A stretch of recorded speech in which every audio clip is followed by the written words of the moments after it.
Nurmansa Maynard, saya dari kelas X6 absen 15. Pada kesempatan ini saya akan menjelaskan mengenai trigonometri sudut berelasi. Bahas yang pertama itu dasar materi sudut berelasi, lalu yang kedua itu kuadran dan sudut istimewa, dan yang ketiga itu ada contoh soal serta pembahasannya. Sebelum masuk ke materi secara mendalam, kita harus mengetahui dulu apa itu trigonometri sudut berelasi. Jadi, trigonometri sudut berelasi dalam pembelajaran matematika, sudut berelasi merupakan pasangan sudut yang memiliki suatu relasi ataupun hubungan, sehingga perbandingan sudut-sudutnya memenuhi rumus tertentu. Sudut berelasi berkaitan dengan kuadran. Lalu, apa itu kuadran? Kuadran merupakan pembagian bidang datar yang menjadi 4 bagian oleh sumbu X dan juga Y. Kuadran itu sangat penting untuk diketahui dalam pembelajaran sudut berelasi. Penjelasannya, kuadran pertama itu terletak di antara sudut 0 derajat hingga 90 derajat. Kuadran kedua terletak di antara sudut 90 derajat hingga 180 derajat. Kuadran ketiga terletak di antara sudut 180 derajat hingga 270 derajat. Dan kuadran keempat terletak di antara sudut 270 derajat hingga 360 derajat. Dalam trigonometri dikenal istilah sinus yaitu sin, kosinus itu cos, dan juga tangen itu tan. Nilai trigonometri pada setiap kuadran itu berbeda-beda. Yang pertama, kuadran pertama, semua nilai trigonometrinya itu bernilai positif, mau itu sin, cos, ataupun tan.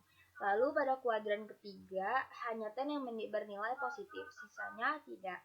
Dan pada kuadran keempat, hanya kon yang bernilai positif.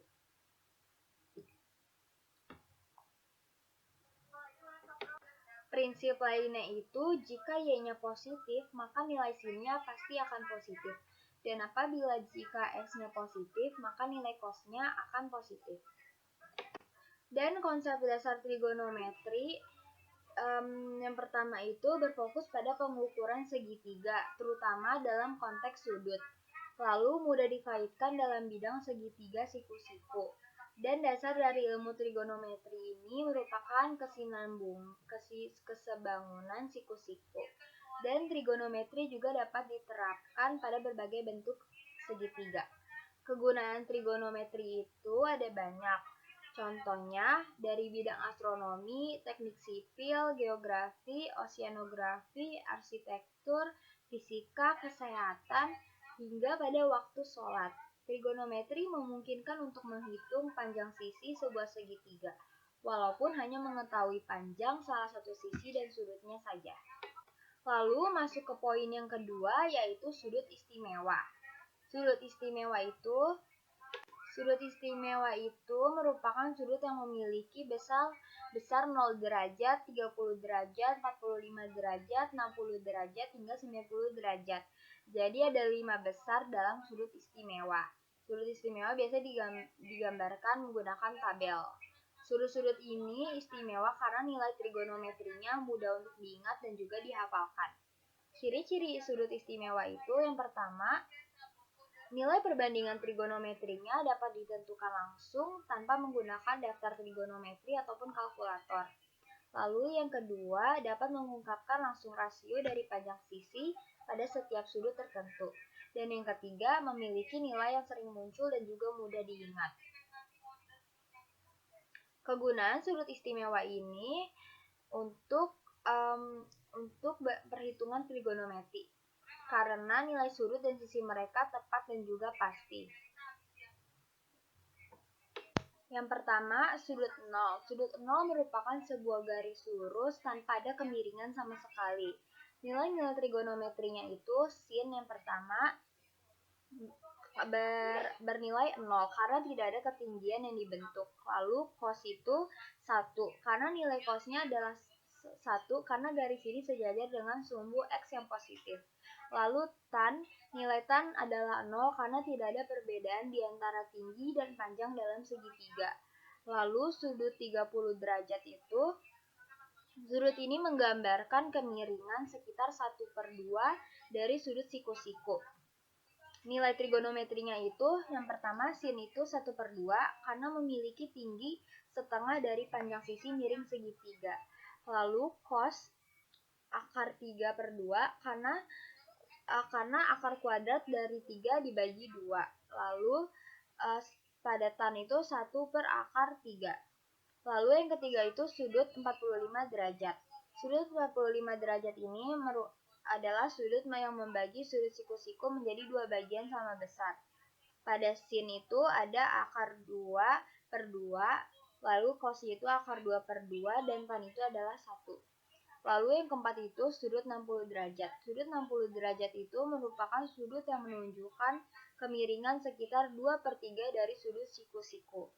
Nilai trigonometrinya itu, yang pertama sin 60 derajat akar 3/2, cos 1/2, dan tan akar 3. Lalu pada sudut yang terakhir yaitu 90 derajat merupakan sudut siku-siku yang membentuk sudut sempurna 90 derajat. Nilai-nilai trigonometrinya itu pada sin ada 1 karena tingginya setara dengan panjang sisi miring, lalu ada cos 0 karena sudut ini tegak lurus terhadap sumbu X, lalu ada tan yaitu sudut yang tidak terdefinisi atau bisa digambarkan seperti tidak terhingga ataupun infinity. Tan sudut ini tidak terdefinisi karena cos 90 derajat sama dengan 0 dan pembagian oleh 0 tidak dapat dilakukan. Banyak cara untuk ada cara lain untuk menentukan cos dan tan, dan itu memiliki hubungan erat dengan sinnya. Fungsi trigonometri. Fungsi trigonometri merupakan suatu fungsi yang grafiknya berulang secara terus-menerus dalam periode yang tertentu. Selanjutnya masuk ke contoh soal yang pertama. Pada bayangan sebuah menara adalah 12 meter. Jika sudut elevasi matahari pada saat itu 60 derajat, maka tinggi menara adalah...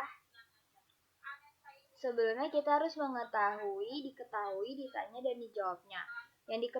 Harus diketahui itu bayangannya 12 meter dan elevasi mataharinya itu ada pada 60 derajat dan yang ditanya itu merupakan tinggi menara. Maka untuk menjawabnya kita harus menggambar seperti segitiga pada gambar. Lalu kita terapkan 12 dan 60 derajatnya. Dan untuk menentukan tingginya dibutuhkan tan 60 derajat sama dengan 1/12 sama dengan akar 3, lalu tingginya sama dengan 12 akar 3. Lalu masuk ke nomor 2, diketahui siku-siku ada pada sudut B, lalu besar sudut A itu 45 derajat dan panjang AC merupakan 8 cm. Yang ditanya merupakan panjang AB sama dengan berapa cm. Untuk menjawabnya, kita gambar segitiga terlebih dahulu sesuai dengan diketahuinya. Lalu cos 45 sama dengan samping dibagi miring. Cos 45 merupakan 1/2 akar 2 sama dengan sampingnya AB dan miring diketahui 8. Lalu 1/2 akar 2 dikali 8 sama dengan AB. Maka 4 akar 2 sama dengan AB. Sekian penjelasan mengenai materi trigonometri sudut berelasi dari saya. Semoga bermanfaat.